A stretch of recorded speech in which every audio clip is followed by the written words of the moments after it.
Jenderal Abdul Haris Nasution adalah salah satu tokoh militer paling berpengaruh dalam sejarah Indonesia. Namun, hubungan antara Nasution dan Presiden Soekarno penuh dengan dinamika dan ketegangan, terutama setelah peristiwa tragis Gerakan 30 September 1965. Bagaimana sikap Nasution terhadap Soekarno berubah dari penuh kecurigaan menjadi lebih objektif? Mari kita telusuri kisahnya.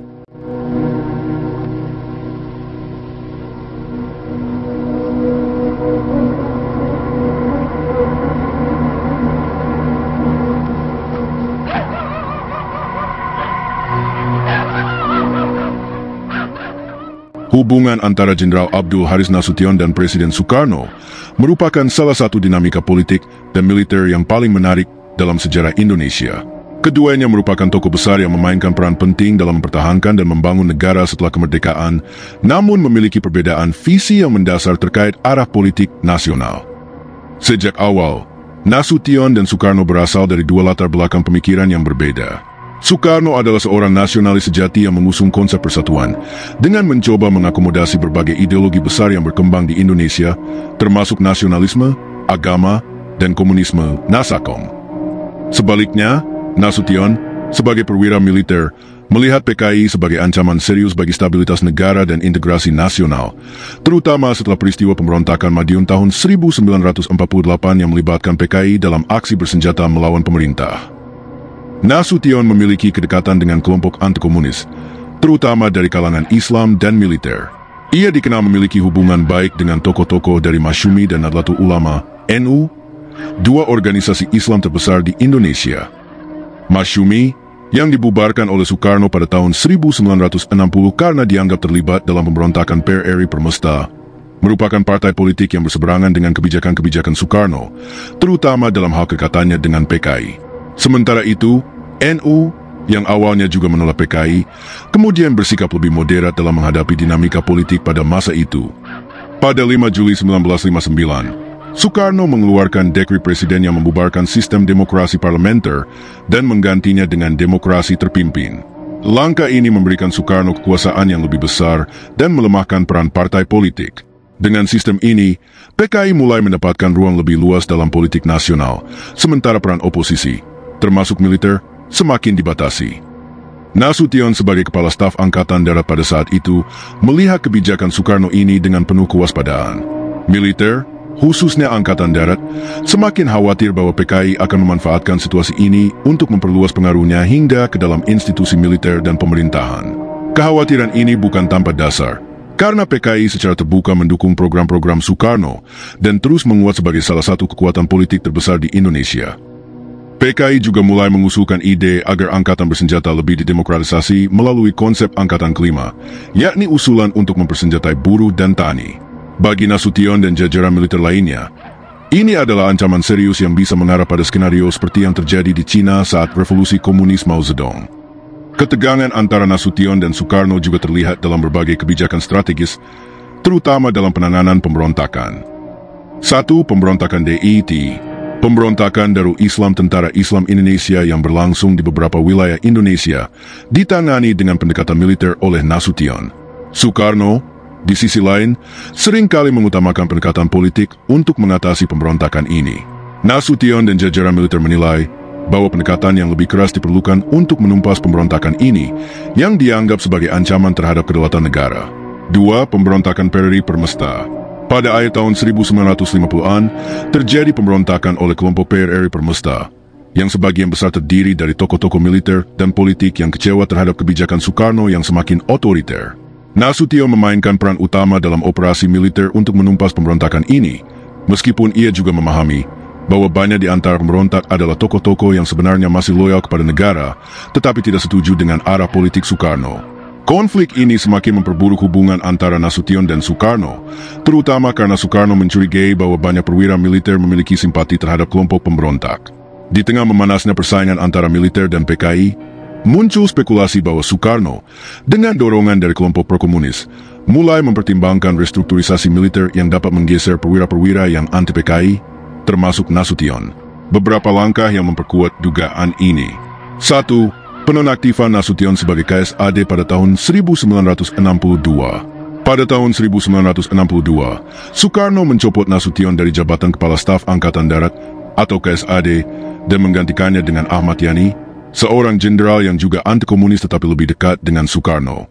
Nasution kemudian diangkat menjadi Menteri Pertahanan dan Keamanan serta Kepala Staf Angkatan Bersenjata atau KASAP, posisi yang lebih bersifat administratif daripada operasional. 2. Kenaikan pengaruh PKI dalam pemerintahan.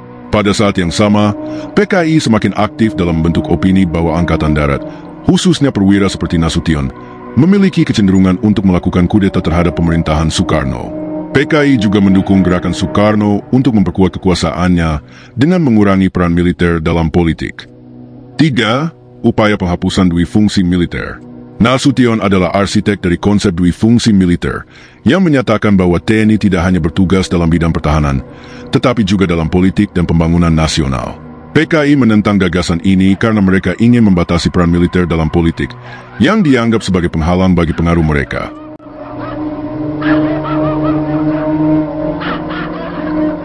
Pada dini hari 1 Oktober 1965, kelompok yang mengatasnamakan Gerakan 30 September menculik dan membunuh 6 jenderal Angkatan Darat dalam upaya yang mereka klaim sebagai penyelamatan terhadap revolusi.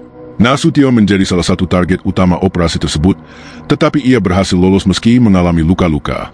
Sayangnya, putrinya, Ade Irma Suryani Nasution, tertembak dalam peristiwa itu dan akhirnya meninggal dunia. Pasukan yang datang untuk menangkap Nasution berasal dari Batalion Cakrabirawa, pasukan pengawal presiden. Fakta ini menimbulkan dugaan kuat bahwa Soekarno setidaknya mengetahui atau bahkan mendukung operasi tersebut. Sebagai seorang jenderal berpengalaman, Nasution memahami bahwa pasukan pengawal presiden tidak akan bertindak tanpa perintah atau setidaknya persetujuan dari atasan tertinggi mereka. Selama beberapa waktu setelah tragedi tersebut, Nasution menyimpan prasangka bahwa Soekarno mungkin memiliki keterlibatan dalam G30S. Rasa duka yang mendalam atas kematian putrinya semakin memperkuat kecurigaan ini. Namun, seperti seorang perwira sejati, ia tetap menahan diri untuk tidak langsung mengambil kesimpulan tanpa bukti yang cukup kuat.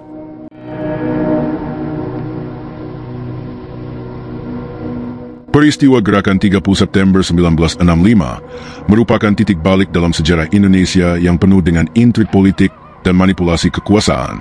Dalam upaya mengungkap dalang di balik peristiwa tersebut, berbagai penyelidikan dilakukan oleh militer dan pemerintah, termasuk oleh tim pemeriksa pusat atau TPRPU.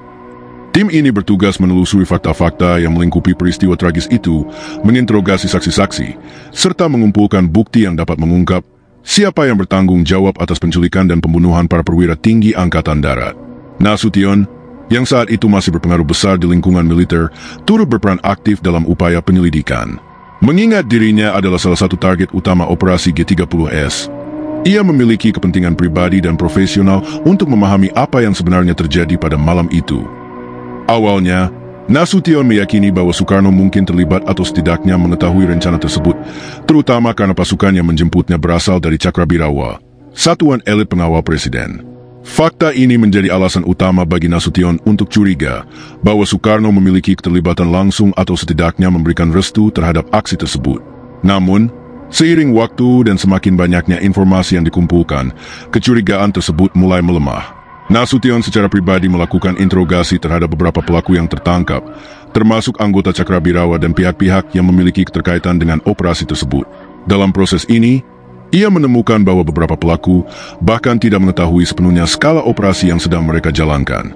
Banyak di antara mereka yang hanya menjalankan perintah tanpa memahami implikasi besar dari tindakan mereka. Laporan-laporan yang dihasilkan oleh tim pemeriksa pusat semakin memperjelas gambaran bahwa Soekarno tidak dapat digolongkan sebagai dalang utama atau penggerak langsung G30S. Beberapa kesaksian justru menunjukkan bahwa Soekarno tampak kebingungan dan ragu-ragu setelah peristiwa itu terjadi, alih-alih bertindak sebagai seseorang yang telah merancang semuanya. Dalam berbagai kesempatan setelah 1 Oktober 1965, Soekarno bahkan berusaha mengambil posisi netral dan mencoba meredakan ketegangan. Meskipun upaya ini justru membuatnya kehilangan kepercayaan dari Angkatan Darat dan kelompok anti-komunis lainnya. Dalam memoarnya, memenuhi panggilan tugas jilid 9, bagi pejuang tiada tugas akhir dan akhir tugas, Nasution mengungkapkan bahwa semakin dalam ia menyelidiki dan mewawancarai saksi-saksi dari lingkungan istana, semakin besar keraguannya bahwa Soekarno benar-benar memiliki peran aktif dalam peristiwa G30S. Ia akhirnya menyimpulkan bahwa tidak ada bukti yang cukup kuat untuk menjustifikasi anggapan bahwa Soekarno adalah otak di balik peristiwa tersebut. Namun, ia juga menyadari bahwa masih ada kemungkinan fakta-fakta lain yang belum terungkap, mengingat betapa rumitnya politik Indonesia pada masa itu dan betapa banyaknya kepentingan yang bermain di balik layar. Dalam memoarnya, Nasution menuliskan, "Saya berangsur-angsur melanjuti interogasi pelaku dan saksi-saksi yang juga dari lingkungan presiden. Maka akhirnya saya tak yakin bahwa beliau terlibat dalam komplot pembunuhan terhadap kami." Pernyataan ini menjadi titik balik penting dalam pemahaman Nasution terhadap peristiwa yang hampir merenggut nyawanya. Ia, yang semula dipenuhi kecurigaan dan kemarahan, mulai melihat kompleksitas peristiwa ini secara lebih objektif.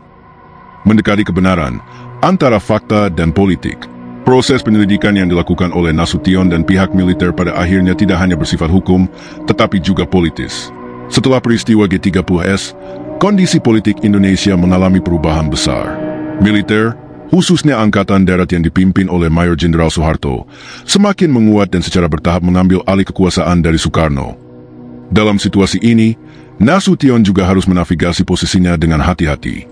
Sebagai seorang jenderal senior, ia memiliki pengaruh besar, tetapi di saat yang sama ia juga harus mempertimbangkan arah politik yang sedang berkembang. Penyelidikan terhadap G30S bukan hanya sekadar mencari kebenaran sejarah, tetapi juga berhubungan dengan upaya militer dalam membentuk narasi politik yang menguntungkan bagi kelompok mereka. Meskipun pada akhirnya Nasution menyimpulkan bahwa Soekarno tidak terlibat langsung dalam operasi penculikan dan pembunuhan para jenderal, ia tetap melihat bahwa presiden saat itu memiliki tanggung jawab politis atas situasi yang terjadi. Soekarno dianggap terlalu permisif terhadap PKI dan membiarkan partai itu berkembang tanpa kontrol yang seimbang, yang akhirnya berkontribusi terhadap meningkatnya ketegangan politik dan munculnya tragedi G30S. Dalam hal ini, perubahan sikap Nasution terhadap Soekarno bukan berarti ia sepenuhnya membela presiden tersebut. Ia tetap berpendapat bahwa Soekarno melakukan kesalahan besar dalam membiarkan PKI memperoleh pengaruh yang begitu luas, tetapi ia juga tidak serta-merta menyalahkannya sebagai dalang utama G30S.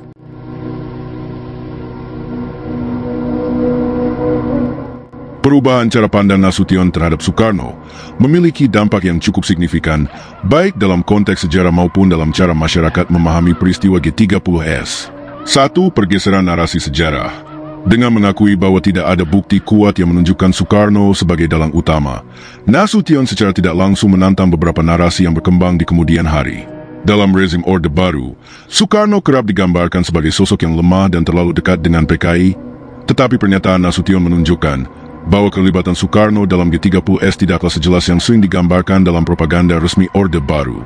2. Refleksi pribadi sebagai korban. Sebagai salah satu korban dari peristiwa ini, Nasution menunjukkan kebesaran hati dengan tidak membiarkan dendam dan emosi pribadi mendikte pandangannya terhadap sejarah. Meskipun ia kehilangan putrinya dalam peristiwa tersebut, ia tetap berusaha mencari kebenaran berdasarkan bukti, bukan sekadar asumsi atau rasa marah yang tidak berdasar. 3. Kebijaksanaan dalam menilai sejarah. Sikap Nasution menunjukkan bahwa dalam menilai suatu peristiwa sejarah, terutama yang penuh dengan konspirasi dan intrik politik, diperlukan kehati-hatian dan analisis yang mendalam. Sejarah seringkali tidak hitam putih, melainkan penuh dengan nuansa abu-abu yang hanya bisa dipahami dengan penelitian yang cermat dan objektivitas yang tinggi. Pada akhirnya, perjalanan Nasution dalam menyelidiki G30S dan mengubah cara pandangnya terhadap Soekarno mencerminkan pertarungan antara emosi pribadi dan pencarian kebenaran. Ia yang semula curiga dan menduga Soekarno sebagai dalang, pada akhirnya mampu melihat peristiwa tersebut dalam perspektif yang lebih luas, mengakui bahwa sejarah tidak selalu berjalan sesuai dengan prasangka awal yang kita miliki. Sikap ini menjadi pelajaran berharga bagi generasi berikutnya, bahwa dalam memahami sejarah, kita harus selalu mencari kebenaran yang didasarkan pada bukti, bukan sekadar narasi yang didiktekan oleh pihak tertentu. Seiring bertambahnya usia, Nasution semakin mampu menerima kenyataan sejarah yang kompleks.